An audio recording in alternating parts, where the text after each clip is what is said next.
Welcome back to the show. We got a great one lined up. Somebody roll that beautiful intro.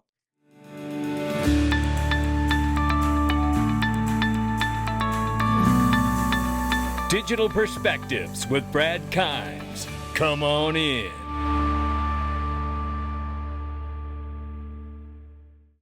Welcome back to the show. You can follow us on X, YouTube, and digperspectives.com for exclusive content. Right now, join us in the Freedom Zone. You're going to want to come in there today. We're going to dive into some economic news that's going on in front of us and the new tax bill that is being negotiated in Capitol Hill right now.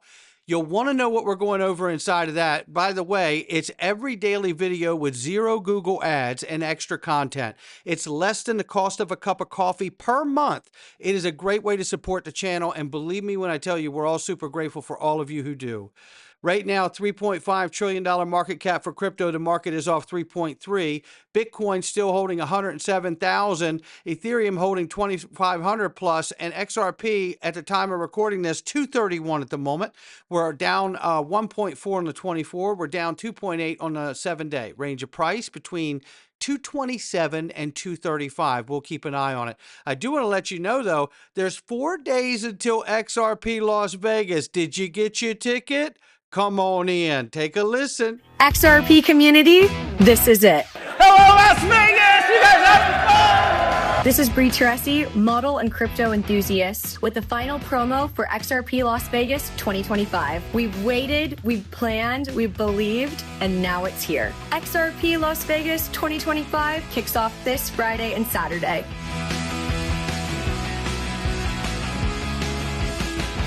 2 unforgettable days packed with speakers, strategy, and the future of finance. The community is real and the momentum is unstoppable. This isn't just a conference, this is a movement.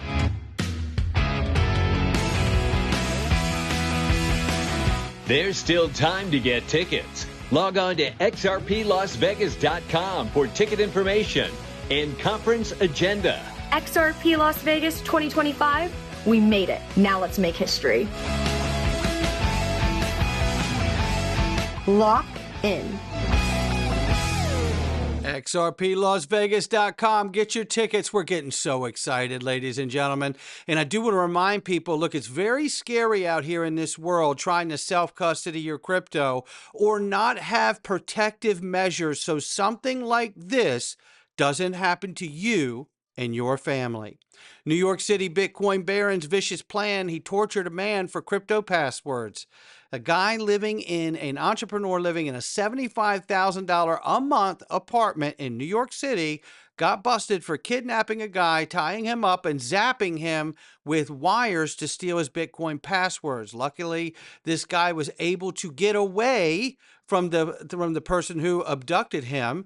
But I tell you, this is absolutely terrifying to me. And I tell you, this is why I tell you, go open your free account at Caleb and Brown and start getting the best night's sleep you've ever had. Now, before you say, well, somebody could come in and tell you, give me your Caleb and Brown passwords, they have multiple layers of security and they have human customer service. Now, why does that matter? Because you can put special restrictions on your account to make sure something like that in New York doesn't happen to you wherever you live. XRPwealth589.com. Click the link specifically under this video, open your free account, and start getting the best night's sleep of your life. Brad Garlinghouse just explained why crypto ETFs matter more than you think. Take a listen. I'm definitely hurt, but also excited that I was overlooked for years before being on here, but now here I am. Hi, I'm Brad Garlinghouse. This is Crypto in 1 minute. 1 minute on why are people excited about crypto ETFs. I think there's 2 main factors going on here. One is, for the longest time, institutional investors primarily trading on Wall Street really haven't been able to access crypto directly. Their options were to either self-custody, onboard with an exchange, and some people don't like centralized exchanges for a whole host of reasons. So this was really the first time you had institutions be able to go on Wall Street and trade directly in crypto. This is an unlock for a couple reasons. For capital that couldn't come in, whether it's an endowment, whether it's a pension fund, even mutual funds that didn't or couldn't access crypto, now they can. The second thing is, it really is institutionalizing the entire industry of crypto. I think it should be no surprise that the Bitcoin ETF was the fastest ETF ever to get to $1 billion in assets. I think it passed 10 billion in assets faster than anyone as well. And today I think we'll eventually close in on the gold ETF, and that's in 1 minute. There you have it. And I certainly agree with him. He's absolutely got it right here. Listen, I mean, ETF products, I mean, they're just getting started here. And we have, what, 18, possibly 19 or 20 ETFs waiting for approval? Well, let me tell you, hats off to Bitcoin because they've absolutely set the watermark here. But what do you think the possibility of 18 to 20 ETFs being launched around the same window of time could do for XRP? At the same time, we're watching all of this stablecoin race happen, and I want to show you information today that this is larger than just everybody out here wanting to have the new shiny thing, which is stablecoins. Stablecoins are absolutely critical to the dollar's dominance in the U.S. for the next 150 years plus. This is a fact. This is not a joke. Circle Payments Network mainnet has gone live, bringing USD stablecoin powered solution to cross-border payments. This to me is a day late and a dollar short, and I don't say that in slight of Jeremy Allaire or Dante Disparte or anybody else at Circle. I have a great respect for those guys. I think they work very hard, but this payment platform is a little bit late. And then I believe that's why you also see the IPO timely too, because it's the cap raise for all the money that they put into building a payments network that I believe is a little late. I also happen to believe that Ripple will be the ones that win that deal, but to the fight between the bidding war between Coinbase and Ripple to acquire Circle. We shall see how that shakes out, and maybe I'm wrong, but I believe that it is in the best interest of not only Ripple, but in the crypto space to break up that monopoly, as we've heard Charles Hoskinson mention, of A16Z and others tied into Coinbase, I think, and Circle, by the way. So I think it's good to break all of that up. Ondo Finance says with Hong Kong passing its own stablecoin bill and U.S. banks in reported discussions about jointly launching a consortium stablecoin, regulators and financial giants are stepping up their tokenization strategies. And then it says here are the recent key developments you need to know. And the key developments you need to know is that the race around the world is on. And the U.S. is about to pass legislation literally any day. They have a goal of getting it passed by today, in fact, which is a holiday, but nonetheless. Let's take a look at this right here. The stablecoin race continued. And I want to take you through this, but listen, if you're like, I saw this already, you might want to stay with me here because I'm going to tie this back into a very real problem happening in the economy and the whole fallout from it. So MiCA compliant euro, Singapore dollar, Brazilian real, backed stablecoin debut on the XRP ledger. And remember, we had 2 European stablecoins, by the way, boosting Ripple's DeFi cross-border payments. Absolutely. And then what do we see? Ripple's contributing to Singapore's independent reserves cryptocurrency index. Boy, do we love this. This is just more adoption happening all over the place. So you can see, I believe it's Real USD getting involved here. Yes, Real USD will power more than payments. The next generation of crypto adoption will be fueled by stablecoin utility based on solving real-world problems, market-driven needs. We all know that that's what's happening here. The next wave of stablecoin innovation is rooted in market demand and will transform the financial services industry. Absolutely it will. And it will help to underpin and save the dollar's life. And that's not an overstatement. Overstated. So the euro just picked its chain, and it wasn't Bitcoin, it's the ledger. And he's talking here about the MiCA compliant backed by SocGen, the Euro CV, but we also heard the announcement of the Euro P, right? So there is much happening now, ladies and gentlemen, and the banks are headed here too, which I've talked about all this, but I'm going to take you somewhere. And then I give this illustration, which I think perfectly states what we're watching happen. We're seeing a Brazilian real representation onto the ledger as a stable coin. We've got the Real USD, right? Soon, I believe we got the 2 euro stable coins, and soon I believe we'll have everyone else on board as well.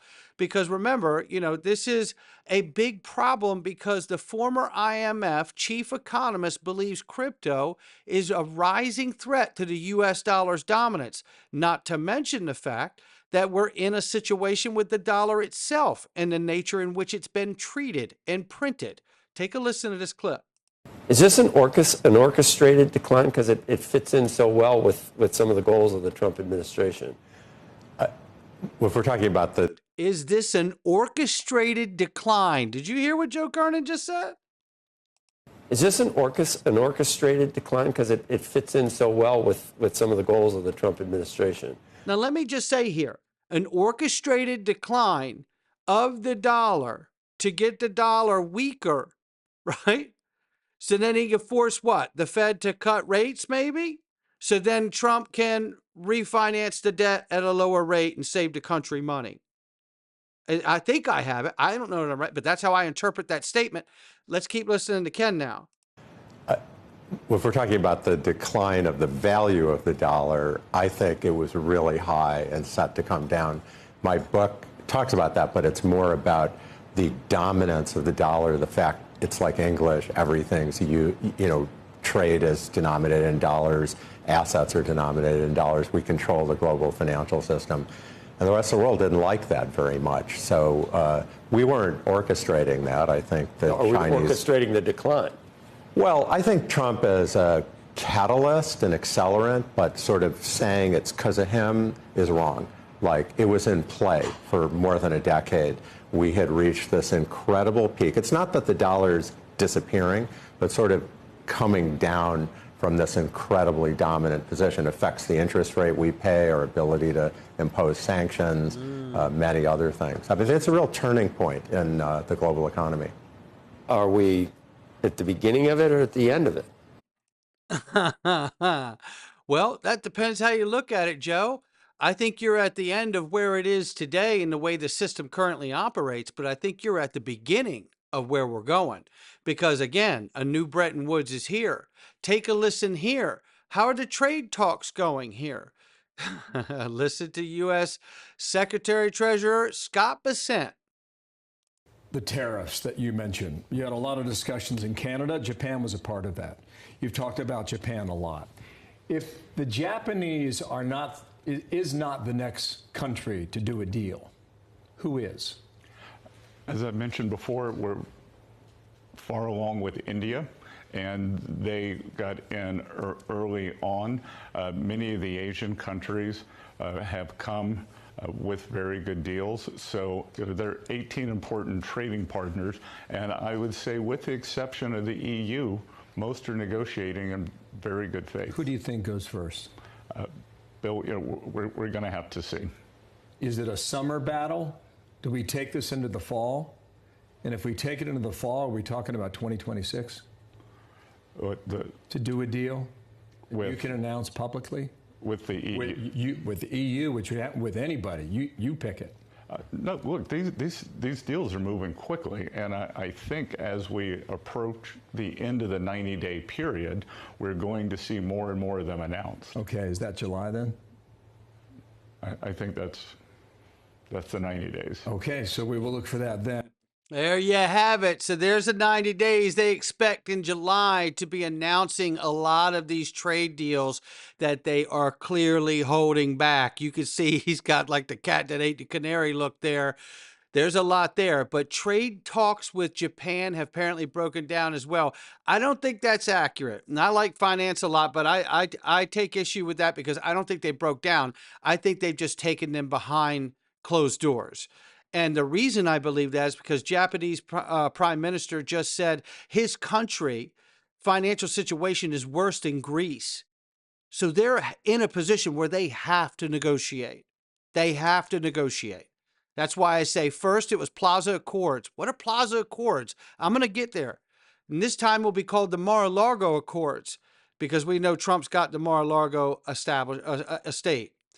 1985, we had the Plaza Accords. 2025 to 28, we're getting the Mar-a-Lago Accords lock in a new Bretton Woods. Japanese Finance Minister Kato to hold meeting with U.S. Treasury Secretary to discuss foreign exchange issues. That's FX issues, the yen paired to the dollar, right? Which what? Leads us to the next thing. Trump calls again for Fed cuts, so Powell's termination cannot come fast enough. Again, as I've explained, I believe we're seeing all of this exactly correct. Trump needs the Fed to cut rates. The Fed doesn't want to do it because Jerome Powell is favoring the left in the U.S., and he's trying to harm Trump's agenda. That's a fact. Whether you agree with it or not, that's what I see taking place. And to me, why am I talking about Japan? I'm talking about Japan because Japan was originally inside of the Plaza Accords. There was about 4 or 5 countries there, and it was United States, Japan, West Germany, France, and the UK. And its main goal was to address the significant appreciation of the US dollar. And what did Ken Rogoff just tell us? That the dollar has been spiking for more than a decade now.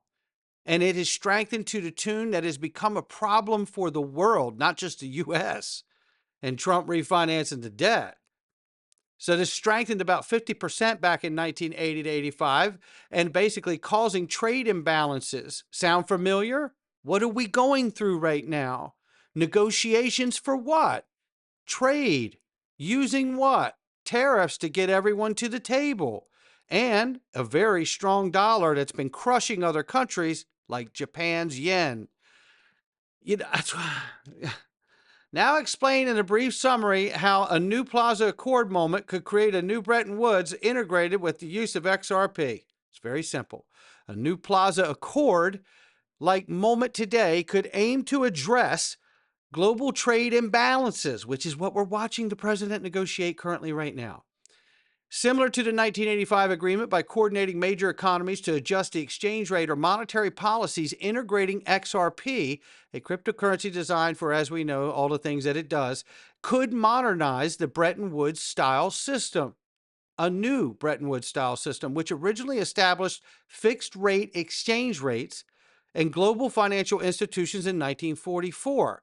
The currency alignment with XRP, a new agreement could involve major economies like the US, China, and the EU. Well, isn't that funny? Remember this? I just covered this yesterday. The G20 recommending RippleNet and Stellar. What did Grok just say? That the large economies could be involved to embrace XRP as a bridge asset, complementing a new Bretton Woods system. That's what we're talking about here.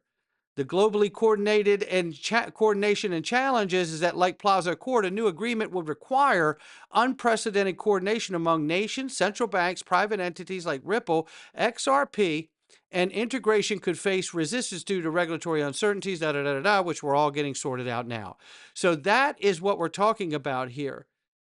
And it's, as I've said, why would the other G20 nations embrace XRP?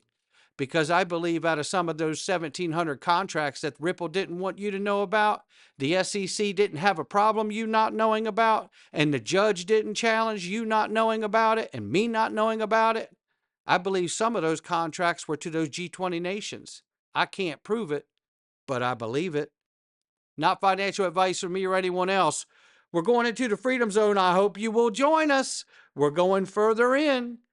I'll catch you on the inside. Come on in. All right, welcome back, everybody. Let me cue this up. This is a great 4 minutes here from Chamath Palihapitiya on the All In podcast. And what he's talking about, let me turn this on here. What he's talking about is the new tax bill, and he believes it's been really kind of neutered as it's been passed through the House. Take a listen to what he says here. And this is crucial because we need the no tax on tip, no tax on Social Security, no tax on overtime, and all the other tax breaks from 2017 brought into it. But it appears there may have been some language and some verbiage taken out of the bill or put in to harm what the original effects of the bill should have been. So let's take a listen to his concerns here. Unfortunately, for President Trump's agenda and for a MAGA movement, this is the worst of all conditions. The financial markets will punish this. The political calculus will be for the president to decide how much credit he actually wants to take for this bill. Because even though it has his name on it, the contents of the bill are different in actual facts than what I think he intended. And what I mean by that is when you look inside of what happened in the 11th hour last night, it's disappointing. This thing is like anti-Doge. If Doge was meant to be a reflection of the American voting population's desire for meaningful reform in government, cost controls, some form of austerity, and to get this debt spiral in check, this is the opposite of that. What happened was, in the 11th hour, you had a handful of people abstain. You had one person that passed away in the last few days. You had one person that fell asleep on the floor of the House, so he wasn't even woken up for the vote. And in the middle of all of that chaos, what happened was all kinds of things were added and attached and canceled at the last minute. Because what happens is you have to have these puts and takes, as Freeberg described. If you want to spend over here, you have to find a cut over there. But I think what happened was there was really not a lot of financial literacy used to decide what to actually put in and what to cut. And that lack of discipline is going to create, I think, a negative set of consequences. So what are those consequences? Today, the 10-year is around 4.5%. At the rate in which it's escalating since Liberation Day, by the end of this year, we're going to be past 5%. The 30-year is on a rate now to get past 6.25%, maybe even reach 6.5%. Those are way beyond what most people thought was a reasonable place to be for the United States economy. And so what will the implications be as rates go to those levels? You'll de-lever from the United States. You'll sell US debt. You'll own things like gold and Bitcoin. If you're curious about what's happening to gold and Bitcoin, they started to spike in the last few days. You'll have ratings organizations that add to this cascade by downgrading the United States. That happened on Friday. You'll have very smart people starting to signal that this is a much harder problem than they initially thought. That's how I personally interpreted Elon's comments over the last few days. So what was the House supposed to do? I think what they were supposed to do was implement some form of austerity. They were supposed to, by the will of the people, pass a rescission bill. They were given that rescission bill. It was just $9 billion. They couldn't even pass a $9 billion rescission. And instead, they passed a $4 trillion inflation to our debt. Now you hand this to the Senate. The Senate is in a very difficult place as well. Do they want to, quote unquote, claim victory and say, here you go, President Trump, here's your bill? But they'll further bastardize this thing, and it will be even further away from what I think benefits MAGA and benefits Main Street. So who does it benefit? Current course and speed right now, this bill is about traditional Republicans and traditional Democrats circling the wagon. And remember, and that's a key statement, traditional Democrats and traditional Republicans circling the wagon. I got to take issue with some of that. Traditional Democrats are who President Trump is. He's a New York lifelong Democrat donor, Democrat of New York. New York's always been blue. It's never been red. You know, he's been the biggest builder in Manhattan, and you don't get to do that unless you're with the political flow. Elon, Democrat. Tulsi Gabbard, flipped to a Democrat. Robert F. Kennedy Jr., Democrat. American royalty as a Democrat. You know, that's your traditional Democrat, 1960s Democrat. The ones fighting him, I believe, is the liberal extreme left of that party. And then you have the actual real Republicans that know that Donald Trump is not a true Republican. And they don't like him. And that's why things get so tough. Keep listening. And putting on a platter a set of things that I think will be hurtful to average Americans. You're going to see energy prices spike. You're gutting the number of electrons that will be available for things like AI. You're going to increase Medicare prices. And the math is wrong. So when you sensitize this thing to a 4.5 or 5 or 5.25 rate, so meaning not what the CBO used, but the real conditions on the ground, this thing is an albatross. And then the last thing I'll say is now, to top it all off, I think that Jerome Powell will see the writing on the wall. Many aspects of this thing are inflationary. And if they're not handled well by the Senate, he has a lot of room to actually increase interest rates. Oof.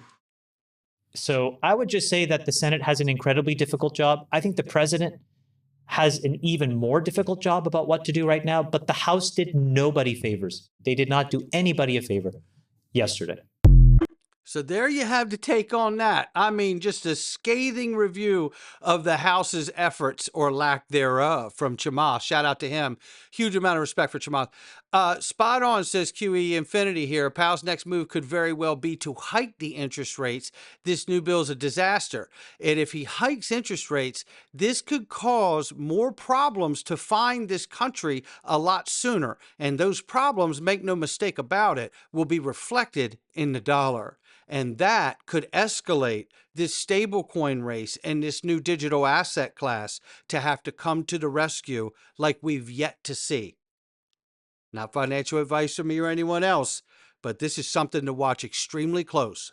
I'll catch all of you on the next one.